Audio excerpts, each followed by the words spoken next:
2024 July മാസം 7 ആന്ധ്രാപ്രദേശിന്റെ തലസ്ഥാനം അമരാവതിയിൽ നിന്നും 300 കിലോമീറ്റർ അകലെയുള്ള മാച്ച്മാരി ഗ്രാമത്തിൽ താമസിക്കുന്ന ഒരു കുടുംബത്തിന് അറിയില്ലായിരുന്നു ആർക്കും സംഭവിക്കാൻ പാടില്ലാത്ത ഒന്ന് അന്ന് അവർക്ക് സംഭവിക്കാൻ പോകുന്നുവെന്ന്.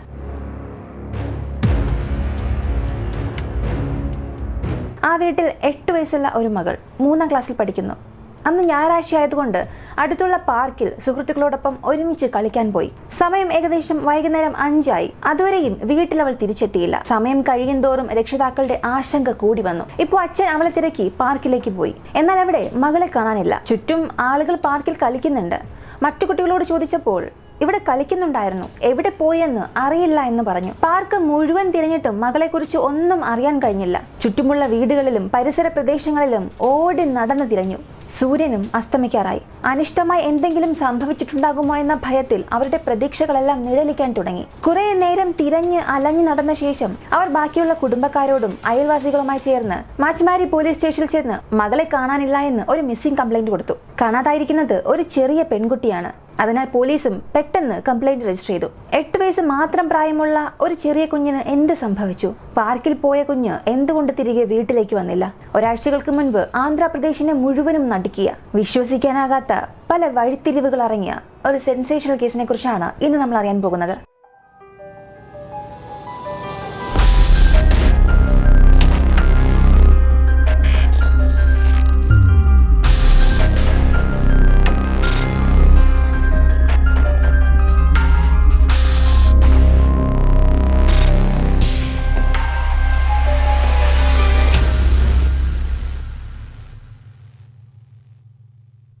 ഈ കേസിലെ കുഞ്ഞിന്റെയും കുടുംബത്തിന്റെയും പ്രതികളുടെയും പേര്, വിവരങ്ങൾ, അവരെക്കുറിച്ചുള്ള മറ്റു കാര്യങ്ങളൊന്നും പോലീസ് പുറത്തുവിട്ടിട്ടില്ല. അതിനാൽ നമ്മളും ഈ വീഡിയോയിൽ അവരുടെ പേരുകളൊന്നും തന്നെ പറയുന്നില്ല. കാണാതായത് ഒരു ചെറിയ കുഞ്ഞായതുകൊണ്ട് തന്നെ കേസിന്റെ കാര്യഗൗരവം മനസ്സിലാക്കിയ പോലീസ് ഉടൻ തന്നെ അന്വേഷണം ആരംഭിച്ചു. പോലീസ് സംഘം ആദ്യം ആ കുഞ്ഞിന്റെ വീട്ടിലെത്തി അന്വേഷണം തുടങ്ങി. തൊട്ടടുത്തും ചുറ്റുപാടുകളിലും ആ കുഞ്ഞ് കാണാതായ പാർക്കിലും എല്ലാം തിരച്ചിൽ നടത്തി. പോലീസ് തിരച്ചിൽ നടത്തുന്നു എന്നുണ്ടെങ്കിലും ഇവിടെ സമയമാണ് ഏറ്റവും പ്രധാനപ്പെട്ട ഘടകം. അതുകൊണ്ട് പെൺകുട്ടിയുടെ കുടുംബത്തോടൊപ്പം ആ ഗ്രാമത്തിലുള്ള ജനങ്ങൾ എല്ലാവരും ചേർന്ന് കുഞ്ഞിനെ തിരയാൻ തുടങ്ങി. എന്നാൽ ആ കുഞ്ഞുമായി ബന്ധപ്പെട്ട യാതൊരു സൂചനയും ആർക്കും ലഭിച്ചില്ല. രാത്രി മുഴുവനും തിരയുന്നു. അടുത്ത ദിവസമായി. അന്ന് മുഴുവനും കുഞ്ഞിനെ തിരയുന്നു. അതേ അവസ്ഥ തന്നെ. അങ്ങനെ ജൂലൈ മാസം 10 ആയി. കുഞ്ഞിനെ കാണാതായിട്ട് 3 ദിവസം തികയുന്നു. എന്നാൽ അപ്പോഴും കുഞ്ഞിനെ കുറിച്ചുള്ള യാതൊരു വിവരവുമില്ല. ഇപ്പൊ പോലീസിന് എന്ത് ചെയ്യണമെന്നേ അറിയില്ല. ഏത് രീതിയിൽ കേസ് അന്വേഷണം മുന്നോട്ട് കൊണ്ടുപോകണമെന്നും അറിയില്ല. യാതൊരു തെളിവും കിട്ടുന്നില്ല. ആരെ സംശയിക്കണമെന്നും അറിയില്ല. മനുഷ്യശേഷിയുടെ എല്ലാ പരിധികളും കടക്കുമ്പോൾ ഫലം 0 ആണെങ്കിൽ അടുത്തവരെടുക്കുന്ന ഒരു വഴി ഡോഗ് സ്ക്വാഡ് ആയിരിക്കും. ഈ ഒരു കേസിലേക്ക് ഡോഗ് സ്ക്വാഡ് വന്നതിന് ശേഷം കേസിൽ മറ്റൊരു വാതിൽ തുറന്നു. നൈഫ നായകൾ മനുഷ്യഗന്ധം തിരിച്ചറിയേണ്ട ഒരു പ്രത്യേക കഴിവ് തന്നെയുണ്ട്. നായയെ കൊണ്ടുവന്ന പോലീസ് പെൺകുട്ടിയുടെ വീട്ടുകാരെ വിവരം അറിയിച്ചു. ആ കുഞ്ഞ് ധരിച്ചിരുന്ന ഒരു കഷ്ണം വസ്ത്രം ചോദിച്ചു.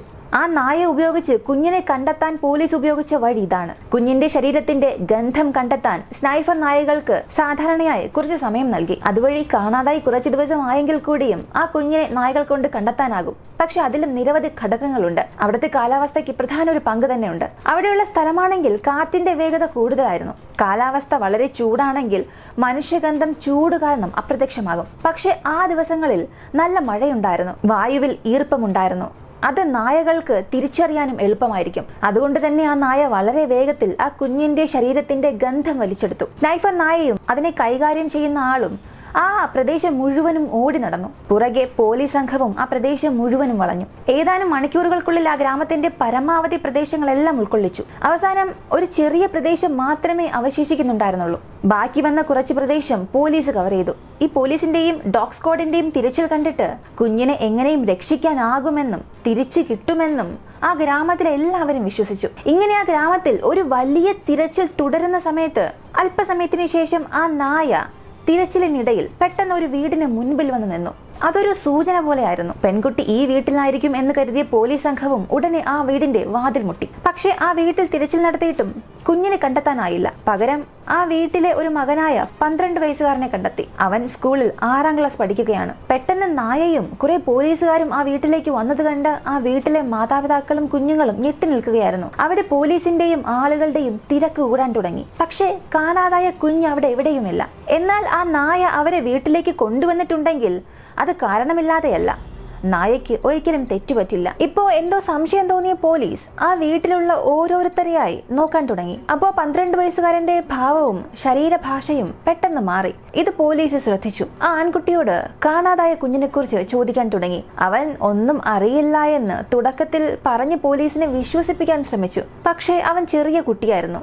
പോലീസ് രീതികൾക്ക് മുൻപിൽ അവന് പിടിച്ചു നിൽക്കാനായില്ല. അന്ന് ആ പെൺകുട്ടിക്ക് എന്ത് സംഭവിച്ചു എന്ന് അവൻ ഓരോന്നായി പറയാൻ തുടങ്ങി. ഇതായിരുന്നു അവൻ നടത്തിയ കുറ്റസമ്മതം. 2024 ജൂലൈ മാസം 7 മാച്ച്മാരി ഗ്രാമത്തിലെ ആ പാർക്കിൽ വൈകുന്നേരം ആ പെൺകുഞ്ഞ് അവളുടെ സുഹൃത്തുക്കളോടൊപ്പം കളിക്കുകയായിരുന്നു. അതേസമയം അവൾ പോകുന്ന അതേ സ്കൂളിൽ പഠിക്കുന്ന 3 ആൺകുട്ടികളുടെ കണ്ണുകൾ ആ പെൺകുട്ടിക്ക് മേൽ പതിച്ചു. ഈ ആൺകുട്ടികളിൽ 2 പേർ 6ാം ക്ലാസ് വിദ്യാർത്ഥികളാണ്. ഇരുവർക്കും 12 വയസ്സ്. മൂന്നാമൻ 7ാം ക്ലാസ്സിൽ പഠിക്കുകയാണ്, 13 വയസ്സ്. അതൊരു ചെറിയ ഗ്രാമമായതിനാൽ അവർക്ക് പരസ്പരം അറിയാം. കൂടാതെ ഇവർ ഒരേ സ്കൂളിലാണ് പഠിക്കുന്നത്. ഈ 3 ആൺകുട്ടികളും ആ കുഞ്ഞിന്റെ അടുത്ത് ചെന്നിട്ട് ഒരുമിച്ച് കളിക്കാം എന്ന വ്യാജേന അവളെ വിളിച്ചു.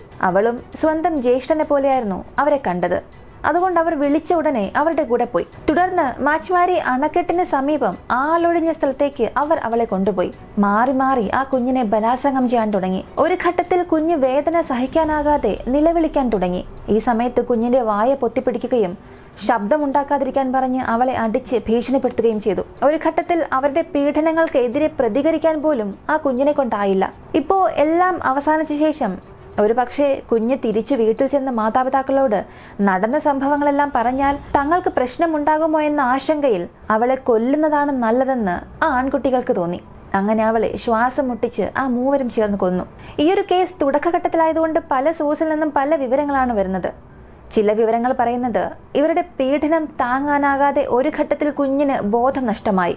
ബോധം നഷ്ടപ്പെട്ട കുഞ്ഞ് മരിച്ചതാണെന്ന് കരുതി ആ 3 ചേർന്ന് മാച്ച്മാരിക്കടുത്തുള്ള ജലസേചന കനാലിലേക്ക് കുഞ്ഞിനെ വലിച്ചെറിഞ്ഞുവെന്ന്. ഇങ്ങനെ നടന്ന സംഭവങ്ങളും കൂടെ ഉണ്ടായിരുന്ന 2 പേരെ കുറിച്ചുമുള്ള എല്ലാ വിവരങ്ങളും ആ 12കാരൻ പോലീസിനോട് പറഞ്ഞു. ഇത് കേട്ടുകൊണ്ടിരുന്ന പോലീസുകാർക്കും അവന്റെ മാതാപിതാക്കൾക്കും അതൊരല്പം പോലും വിശ്വസിക്കാനായില്ല. പോലീസിന് അത് കേട്ടപ്പോൾ തന്നെ മനസ്സിലായി, എന്തായാലും കുഞ്ഞ് മരിച്ചിട്ടുണ്ട്. ഇനി ഇതൊരു മിസ്സിംഗ് കേസ് അല്ല എന്ന്. അങ്ങനെ ഇതൊരു മിസ്സിംഗ് കേസിൽ നിന്നും ഒരു കൊലപാതക കേസായി മാറുന്നു. കാരണം ഇപ്പൊ തന്നെ ദിവസങ്ങൾ ഏറെ ആയിട്ടുണ്ട്. മാത്രമല്ല മഴയിൽ കനാലിലെ ജലനിരപ്പും ഉയർന്നു. ജലം വളരെ കൂടുതലായിരുന്നു. ഒരു ഭാഗത്ത് 3 പോലീസ് അറസ്റ്റ് ചെയ്തു. മറ്റൊരു ഭാഗത്ത് ആ കനാലിൽ കുഞ്ഞിനു വേണ്ടിയിട്ടുള്ള തിരച്ചിലുകൾ ആരംഭിച്ചു. ദേശീയ ദുരന്ത നിവാരണ സേനയും SDRFന്റെയും ടീമുകൾ തിരച്ചിൽ പ്രവർത്തനങ്ങളിൽ ഏർപ്പെട്ടു. മൃതദേഹങ്ങൾ കണ്ടെത്തുന്നതിനായി ആഴത്തിലുള്ള ജല ക്യാമറകൾ ഉപയോഗിച്ചു. ബുധനാഴ്ച ആ കുഞ്ഞിന്റെ ശരീരത്തിനായി കനാലിൽ തിരച്ചിൽ തുടങ്ങി. എങ്കിലും രാത്രിയോടുകൂടി ആ പ്രവർത്തനം അവസാനിപ്പിക്കേണ്ട അവസ്ഥയിൽ വന്നു.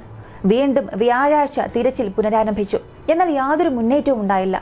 ഇന്നുവരെയും വ്യാഴാഴ്ച തിരച്ചിൽ കാണാൻ 100 കണക്കിന് ഗ്രാമവാസികൾ കനാലിനടുത്ത് തടിച്ചുകൂടി. പെൺകുഞ്ഞിനെ ക്രൂരമായി മർദ്ദിച്ചു കൊന്ന ആ പ്രതികൾക്കെതിരെ കർശന നടപടി സ്വീകരിക്കണമെന്ന് ജനങ്ങൾ ആവശ്യപ്പെട്ടു. പ്രായപൂർത്തിയാകാത്ത മറ്റൊരു ആൺകുട്ടിയും ഈ കുറ്റകൃത്യത്തിൽ ഉൾപ്പെട്ടിട്ടുണ്ടെന്ന് വൃത്തങ്ങൾ അറിയിച്ചു. എന്നാൽ ആ പെൺകുട്ടിയുടെ മൃതദേഹം കനാലിലേക്ക് മാറ്റാൻ പെൺകുട്ടി ആക്രമിച്ച ആ 3 ആൺകുട്ടികളെയും സഹായിക്കുക മാത്രമാണ് അവൻ ചെയ്തത്. അവനെ ഇതുവരെ കസ്റ്റഡിയിൽ എടുത്തിട്ടില്ല. ഇനി ഇവരെ കസ്റ്റഡിയിൽ എടുത്താലും ഇവർക്ക് എന്ത് ശിക്ഷ ലഭിക്കാനാണ്? ജുവനൈൽ ഹോമിൽ അടയ്ക്കും, അതല്ലേ ഉള്ളൂ. ഈ പ്രായപൂർത്തിയാകാത്ത കുഞ്ഞുങ്ങൾക്ക് കഠിനമായ ശിക്ഷ നിയമത്തിലില്ല. പക്ഷെ ഒരു രക്ഷിതാവിന് സ്വന്തം മകളെ നഷ്ടമായി. 2024 ജൂലൈ മാസം 17 ഇന്നുവരെയും ഈ കുഞ്ഞിന്റെ ശരീരം കണ്ടെത്താനായിട്ടില്ല. കനാലിലെ വെള്ളത്തിന്റെ വേഗത കൂടുതലാണ്. ഒഴുക്ക് കാരണം മൃതദേഹം കണ്ടെത്താനുള്ള സാധ്യതയും കുറവാണെന്ന് പറയുന്നു.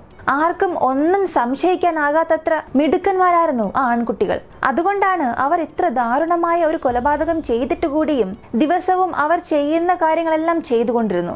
എല്ലാവരെയും പോലെ പാർക്കിൽ കളിക്കാൻ പോയി. കുറ്റകൃത്യം നടന്ന സ്ഥലങ്ങളിലേക്ക് പോയി വരികയും ഉണ്ടായിരുന്നു. പെൺകുട്ടിയുടെ കുടുംബത്തോടൊപ്പം ഗ്രാമത്തിലെ ജനങ്ങൾക്കുമൊപ്പം നീതിക്കായി തെരുവിലിറങ്ങി. 12-13 വയസ്സുള്ള ഈ കുട്ടികളാണ് കുറ്റകൃത്യം ചെയ്തത്. അതെങ്ങനെ വ്യാഖ്യാനിക്കണമെന്ന് എനിക്ക് വാക്കുകൾ പോലും കിട്ടുന്നില്ല. ക്രൂരമായ കുറ്റകൃത്യങ്ങളാണ് കൗമാരക്കാർ ചെയ്യുന്നത്. ഇത്തരം കേസുകൾ ഇവർ മാത്രമല്ല ചെയ്യുന്നത്, മറിച്ച് സമൂഹത്തെ മുഴുവനും ഇതൊരു ക്യാൻസർ പോലെ ബാധിക്കുകയാണ്. സോഷ്യൽ മീഡിയയിലും ഇന്റർനെറ്റിലും അളവില്ലാതെ സമയം ചിലവഴിക്കുന്നു. അതിലൂടെ അവർ കണ്ടെത്തുന്ന ലൈംഗിക ഉള്ളടക്കം അത് ജീവിതത്തിൽ എങ്ങനെയെങ്കിലും ചെയ്തു നോക്കണമെന്ന തോന്നൽ. അങ്ങനെ യുവാക്കൾക്ക് അവരുടെ പ്രവർത്തനത്തിന്റെ ഫലമായി ഉണ്ടാകുന്ന ഭാവിയെക്കുറിച്ച് ബോധമേ അല്ല എന്നുള്ളതാണ് വാസ്തവം. അനന്തരഫലങ്ങൾ വിലയിരുത്താൻ സാധിക്കുന്നില്ല. അവർക്ക് ആ ശേഷി തന്നെ ഇല്ല. കുടുംബത്തിൽ നിന്നും സ്കൂൾ തലത്തിൽ നിന്നും ശരിയായ സംസ്കാരം അവരിലേക്ക് എത്തിക്കേണ്ടതുണ്ടെന്നാണ് ഞാൻ കരുതുന്നത്. ഒരു പെൺകുട്ടിയെ എങ്ങനെ കാണണം, അവളോട് എങ്ങനെ പെരുമാറണം, അവളെ എങ്ങനെ ബഹുമാനിക്കണം, അവൾക്കും നിങ്ങളെപ്പോലെ വേദനകളും വികാരങ്ങളും ഉണ്ടെന്നുള്ളത് പറഞ്ഞ് മനസ്സിലാക്കി കൊടുക്കുക. മാതാപിതാക്കൾക്ക് ഇവിടെ വലിയൊരു പങ്ക് തന്നെ ഉണ്ട്. നമ്മൾ എത്ര കേസുകളാണ് ദിനംപ്രതി കാണുന്നത്. എപ്പോഴും പറയുന്നത് തന്നെ വീണ്ടും വീണ്ടും പറഞ്ഞുകൊണ്ടിരിക്കുന്നു. യാതൊരു മാറ്റവും സമൂഹത്തിൽ ഉണ്ടാകുന്നില്ല. എനിക്കിപ്പോഴും വലിയൊരു ചോദ്യമായി മനസ്സിൽ നിൽക്കുന്നത്, ഈ 10-12 വയസ്സുള്ള കുട്ടികൾ ഇങ്ങനെ ചെയ്തു എന്നുണ്ടെങ്കിൽ അവർ വളർന്നു വന്ന സാഹചര്യമാണ് ഞാനിവിടെ ചിന്തിക്കുന്നത്. എത്ര മോശമായ സാഹചര്യത്തിലൂടെ ആയിരിക്കണം അവർ കടന്നു വന്നിട്ടുണ്ടാവുക. അതുകൊണ്ട് തന്നെയല്ലേ അവരുടെ മനസ്സിൽ ഇത്ര മോശമായ ഒരു ചിന്ത തന്നെ വന്നത്. അവരിൽ നിന്നും എത്രയോ വയസ്സിന് താഴെയുള്ള ഒരു കുഞ്ഞ് അനുജത്തിയെ ഇത്ര മൃഗീയമായി തന്നെ കൊന്നു.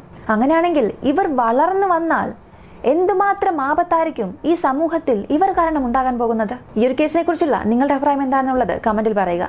വീഡിയോ ഇഷ്ടമായാൽ ലൈക്ക് ചെയ്യുക, ഷെയർ ചെയ്യുക. നമ്മുടെ ചാനൽ ആദ്യമായി കാണുന്നവരാണെങ്കിൽ മറക്കാതെ സബ്സ്ക്രൈബ് ചെയ്ത് സപ്പോർട്ട് ചെയ്യുക. മറ്റൊരു വീഡിയോയുമായി വീണ്ടും കാണാം.